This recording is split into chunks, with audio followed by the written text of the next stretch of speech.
Muchas gracias, Humberto. Escuchando a Humberto, estaba yo pensando en que el 20% de la población de Cuba se encuentra fuera. Y en los Estados Unidos específicamente tenemos miles de profesores cubanos que han ejercido su carrera aquí en los Estados Unidos. ¿Y cuánto podemos nosotros aportar al futuro de la educación en Cuba con nuestra experiencia? Porque aquí hemos aprendido tanto cómo evaluar a los profesores, cómo evaluar a los estudiantes, etc. O sea que hay una fuente inmensa para poder ayudar el día que venga el cambio en Cuba.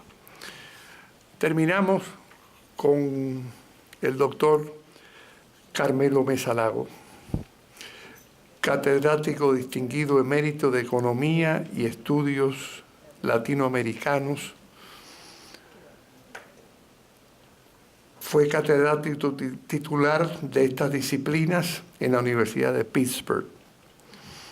Ha dictado conferencias en 39 países de las Américas, Europa y Asia. Y es autor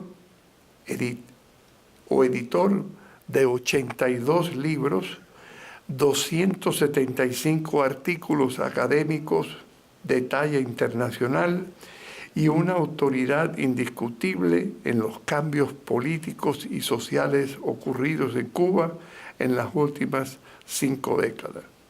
Doctor Mesa Lago.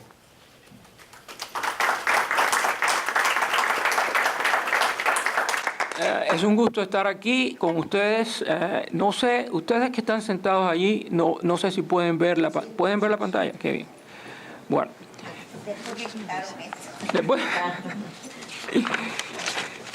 aquí tienen ustedes un resumen de lo que voy a presentar. No sé si lo verán. No, no hay problema. Bueno, primero les voy a hacer un resumen de los problemas actuales de la educación en Cuba, por supuesto muy breve, y planteo que está afectada la educación por 3 factores. El primero es el rápido envejecimiento de la población. El segundo es el recorte en los gastos de educación bajo las reformas económicos, sociales, estructurales que lleva a cabo Raúl Castro desde 2007. Y el tercero es el descenso en la calidad de la enseñanza. Y después, en la segunda parte, voy a hacer algunas recomendaciones para el futuro.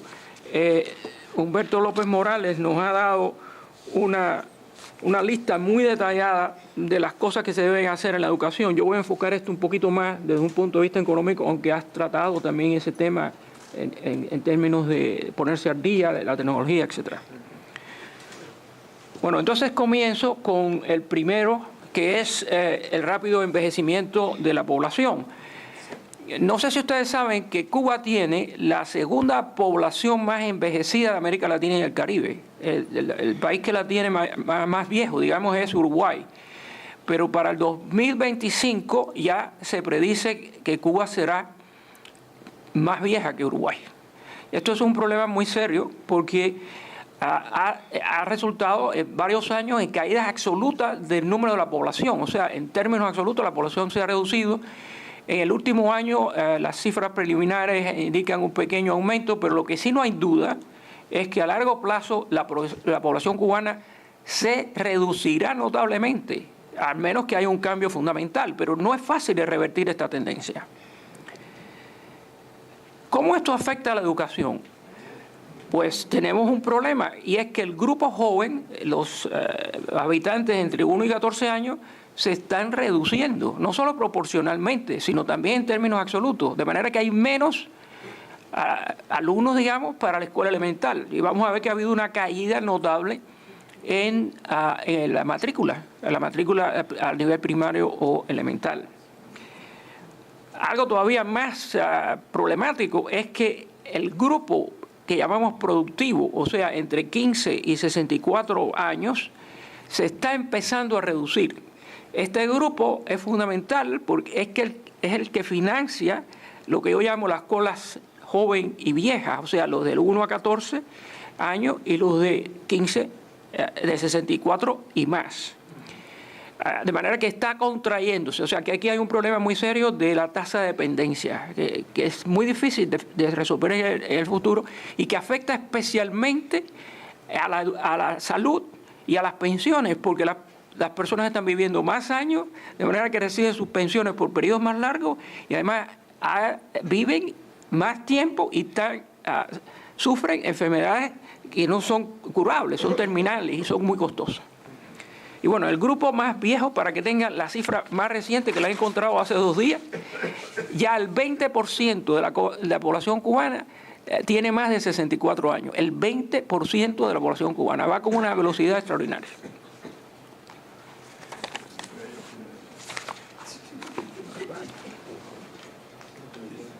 Bueno, ese cuadro no lo van a poder ver, así que trataré de explicárselo.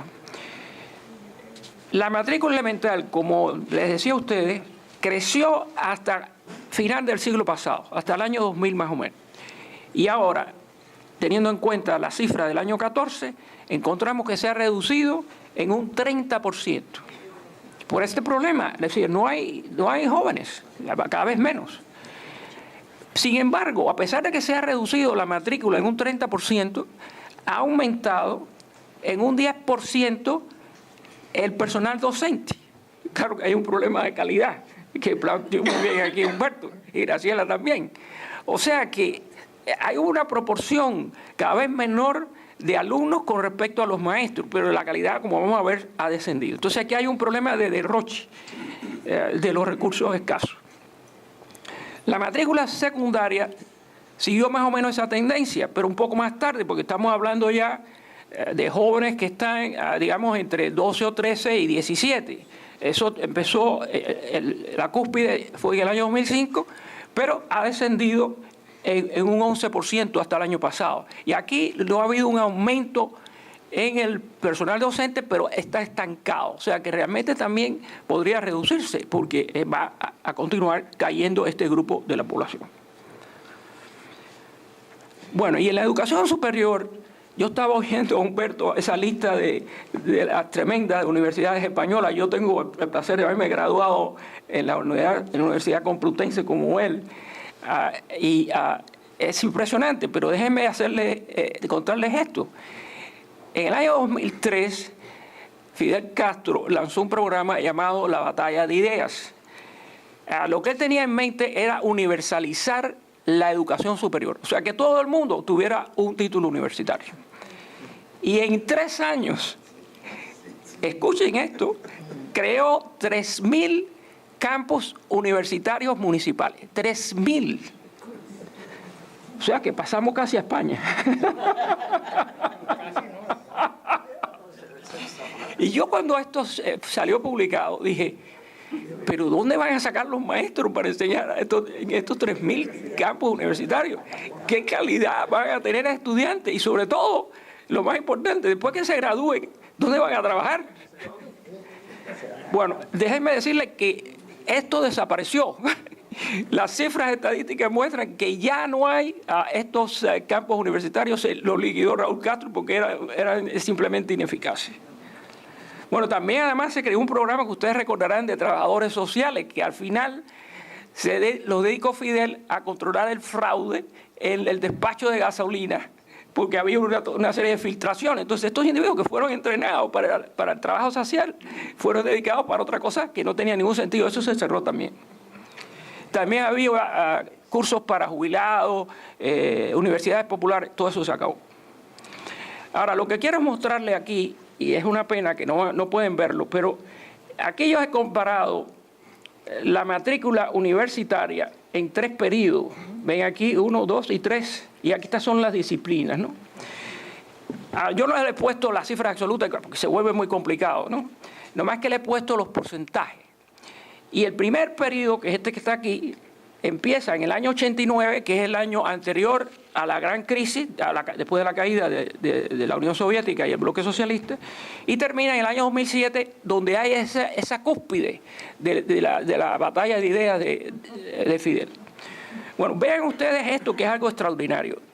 En este periodo, Aquí, humanidades y ciencias sociales aumentaron 3.943%. Imagínense lo que es esto, en un periodo de menos de un decenio.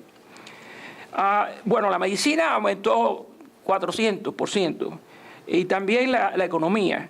Pero noten esto que es muy importante.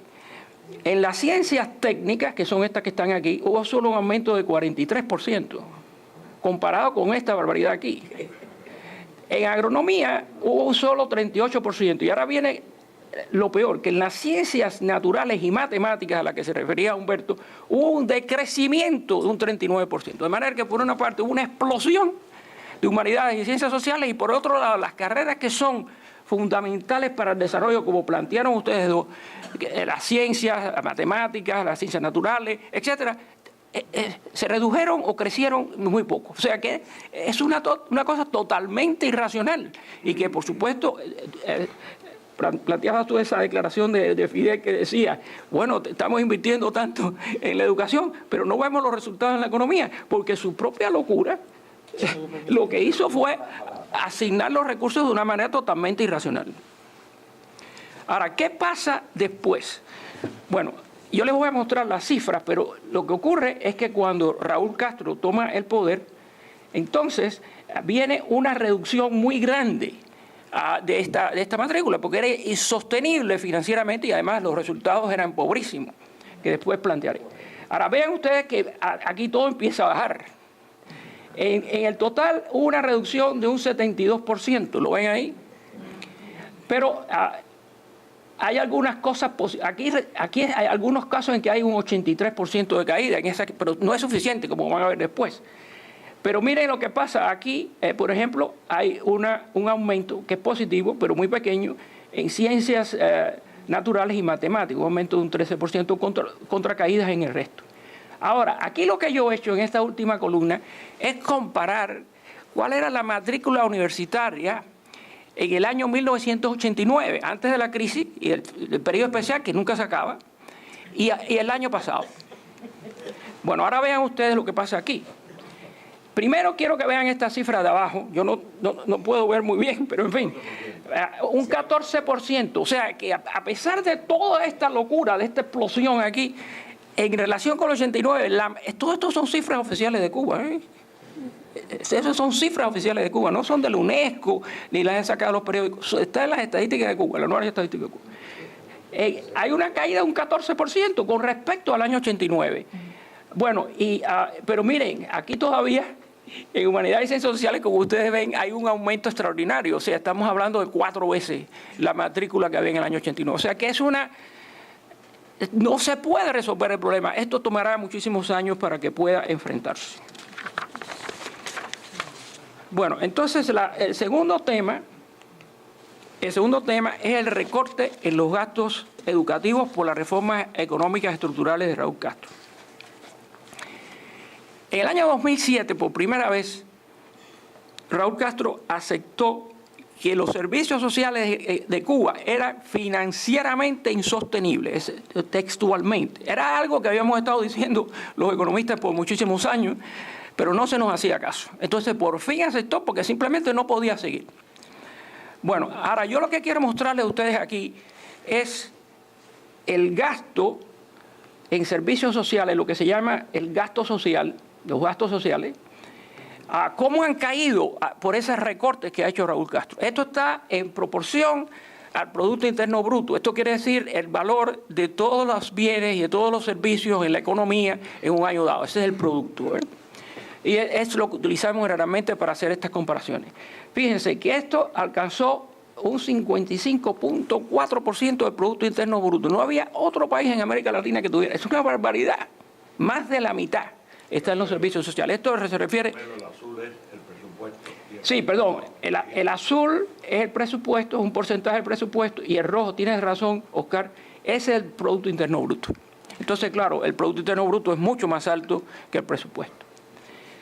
Bueno, entonces esto baja de 55.4 a 51.1, que son alrededor de 4 puntos del presupuesto. Pero lo que es más impresionante todavía es que en relación al Producto Interno Bruto, la caída va de 36.6% a 27.3%, que es una reducción de 9 puntos del Producto Interno Bruto. Así que es una reducción, es una medicina de caballo, como decimos nosotros, ¿no? Y claro, la educación es parte de esta cuestión. Aquí entonces les estoy mostrando el recorte de los gastos de educación, que es un componente del cuadro anterior, como porcentaje del PIB. Aquí no está el presupuesto, lo quise simplificar, y como ven ustedes, hay una caída de 14.1% en el 2008, que es cuando comienza esto, a 10,8% en el año 2003, es una caída de 3 puntos porcentuales del Producto Interno Bruto en la educación. O sea que imagínense el impacto que tiene esto. Humberto nos hablaba de la necesidad de financiar adecuadamente la educación, etcétera. Bueno, aquí estamos regresando en realidad. Miren los programas que se han creado. Yo quisiera poder hablar de la salud, porque cuando los digo la gente no me lo cree, pero les voy a hablar de la educación, que es el tema que nos reúne hoy a nosotros. Los programas creados por Fidel, que han sido cerrados por Raúl Castro. Los 3.000 campos universitarios desaparecieron. La Escuela de Trabajadores Sociales desapareció. Las universidades populares y programas para jubilados desaparecieron. Las escuelas secundarias en el campo, las escuelas rurales, que era una de las grandes conquistas, y los preuniversitarias en el campo desaparecieron. La educación técnica y vocacional, que es muy importante porque en Cuba se está desarrollando todo un sector no estatal o privado, emergente, que muchos de estos oficios requieren entrenamiento no universitario ni de técnico medio, sino vocacional, pues entre el año 2007 y el 2014 se redujo en 37%.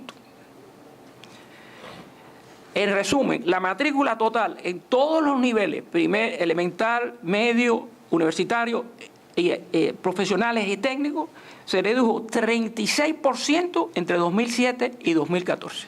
Imagínense lo que significa esto. Pero no es solo un problema de descenso en los números. También hay un deterioro muy importante de la calidad. Y esto comenzó en la crisis de los años 90, el llamado periodo especial, y se acentuó entre 2003 y 2007. Hay una escasez enorme de maestros, a pesar de que ha habido un aumento en los pedagogos graduados en la universidad. Y la razón es muy sencilla, que lo que le pagan es una basura. Entonces, simplemente buscan empleo en el sector privado. O sea, un maestro puede ganar mucho más trabajando como un taxista o, qué sé yo, atendiendo en un paladar, en un restaurante pequeño familiar, que con el sueldo de maestro. Así que tiene un éxodo que ocurre por el problema de falta de incentivos para trabajar. Por cierto, Graciela se refirió al tema de la pasión de los maestros, pero también planteaba que había una diferencia en el tiempo. Hay una película que creo que se llama Concepto, me parece, en que hay una maestra vieja, excepcional, conducta, una maestra vieja excepcional, pero después los jóvenes no sirven para nada y lo que hacen es sacarla a ella.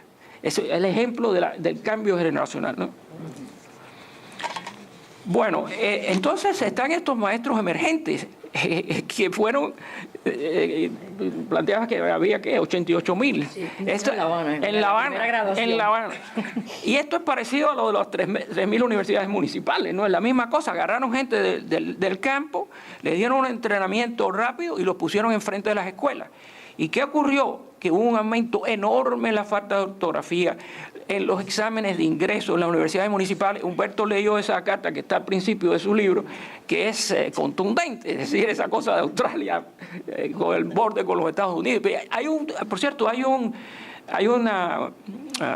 disco, un tape, en que se están haciéndole preguntas a los maestros y salen toda esta serie de barbaridades.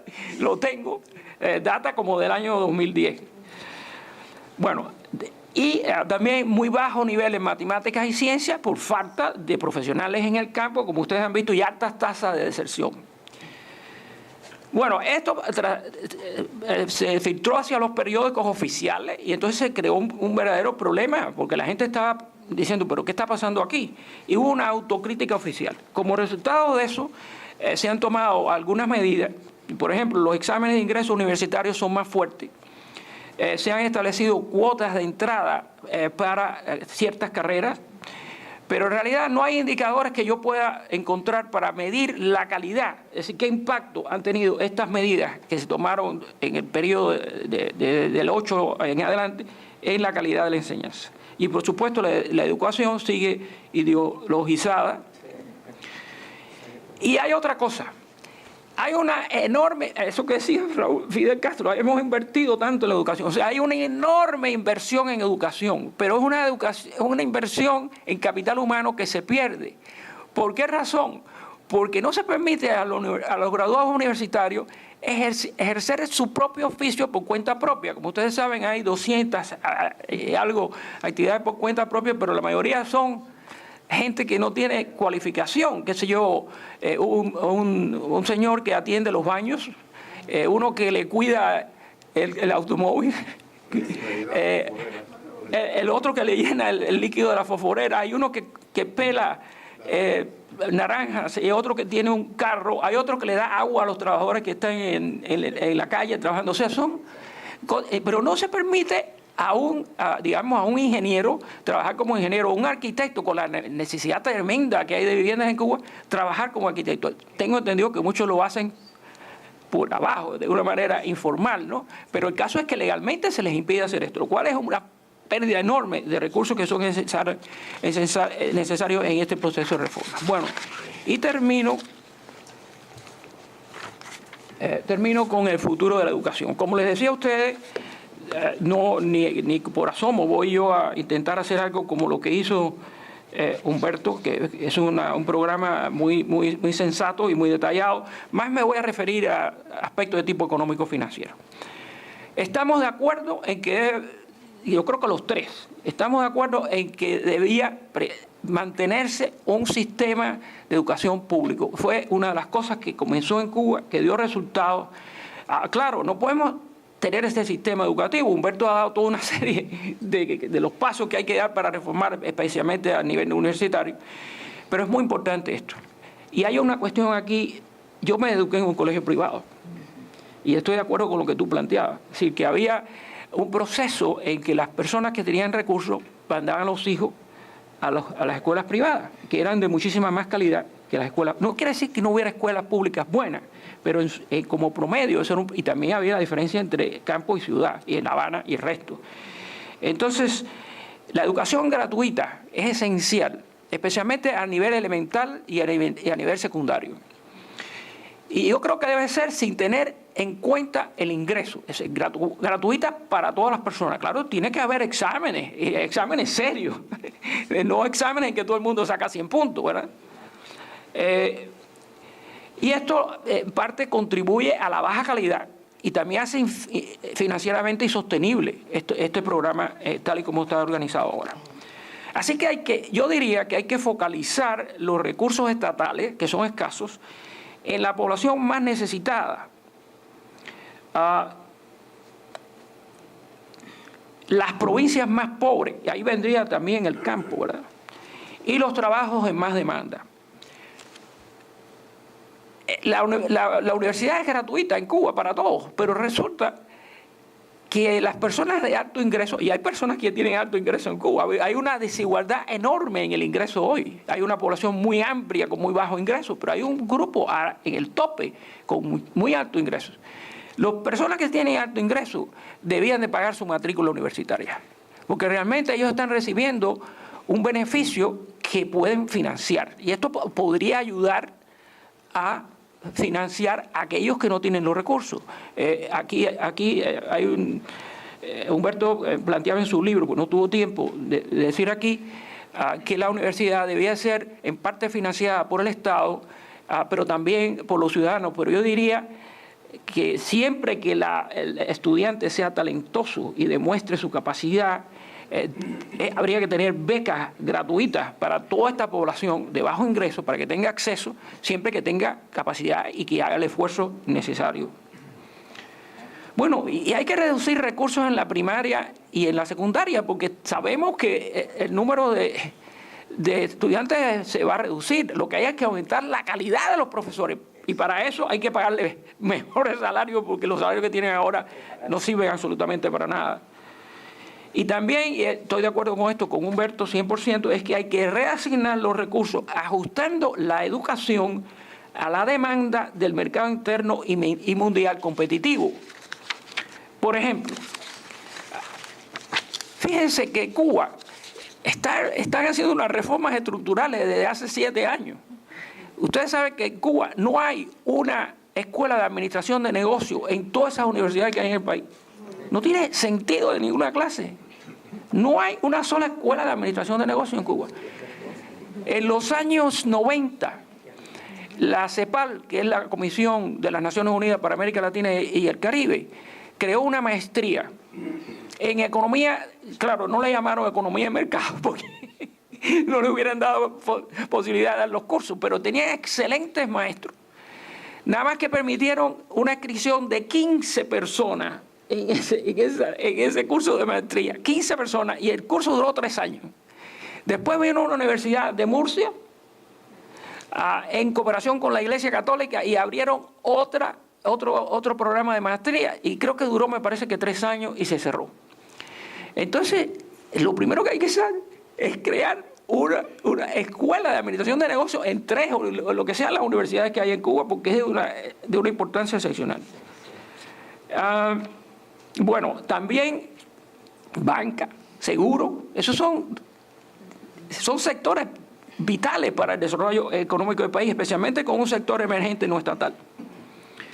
Y la educación técnica vocacional, que se ha restringido cuando se necesita, porque, mire, hay un programa que está financiado por el grupo de estudios sobre Cuba, aquí en Miami, de entrenamiento de cuentapropistas. Ya han graduado como 2.000 personas. Yo no sé cómo lo hacen, pero están graduando a la gente. Eso es lo que hace falta, entrenar a esa gente para que tengan los instrumentos a fin de llevar los negocios de una manera exitosa. Bueno, hay que sacar toda esa ideología de la educación. La educación debe ser lo más objetiva posible. Ya mencioné lo de los salarios adecuados, pero para pagar salarios adecuados a los maestros, las reformas estructurales tienen que tener efecto, porque llevamos 7 años de reformas estructurales, pero no ha habido crecimiento en la economía. Si el promedio del crecimiento económico en Cuba en los últimos 7 años ha sido un 2%, y el año pasado, de acuerdo con las cifras oficiales, fue 1.3%. La CEPAL ordenó a Cuba el año pasado el 5º país con la tasa de crecimiento económico más bajo en los 35 países de América Latina y el Caribe. De manera que la agricultura ha crecido a una tasa de 1%, aunque se hicieron una reforma del usufructo en el 2008 y otra en el 2012. No ha funcionado porque no hay simplemente, se le ponen trabas, se le ponen impuestos, se le ponen obstáculos, o sea, no hay incentivos para la gente para producir. Bueno, y hay que reducir la tasa de deserción, que Graciela se refirió a esto, especialmente a nivel superior, y evaluar los logros educacionales con normas de calidad más rigurosas, de lo cual habló en mucho detalle Humberto. Y por supuesto, permitir a los maestros y a los profesores trabajar por cuenta propia en cooperativas y en el sector privado. Debe haber también escuelas privadas, especialmente universidades privadas. Y por último es otorgar autonomía financiera a los institutos de investigación a fin de que puedan recibir ingresos por la colaboración internacional. Les voy a poner un ejemplo sobre esto. No sé cuántos de ustedes están conscientes de que Cuba, a partir del año 1986, creó un polo científico con una planta fenomenal física, equipo traído de todas partes del mundo, biotecnología, neurología, toda una serie de vacunas, etcétera, de adelantos, y que ellos estaban vendiendo al extranjero, especialmente a América Latina, porque los mercados en América del Norte y en Europa son muy competitivos, o sea que no podían entrar ahí. Bueno, pues cuando empezaron los problemas financieros en los 90, lo que hicieron fue, ellos todo lo que ganaban lo reinvertían. Lo reinvertían para mantener el equipo, para pagar buenos salarios a los investigadores, pero como todo depende del Estado, el gobierno decidió que toda la utilidad se la pasaran al gobierno. Entonces el gobierno le da una fracción. Bueno, hubo un éxodo de biotecnólogos, conozco a varios de ellos que están en los Estados Unidos, otros se fueron a España, y por supuesto la calidad bajó de una manera considerable. O sea, tienen que tener autonomía, de la misma manera que la tiene una universidad, tienen que tener los institutos de investigación. Bueno, muchísimas gracias por su atención.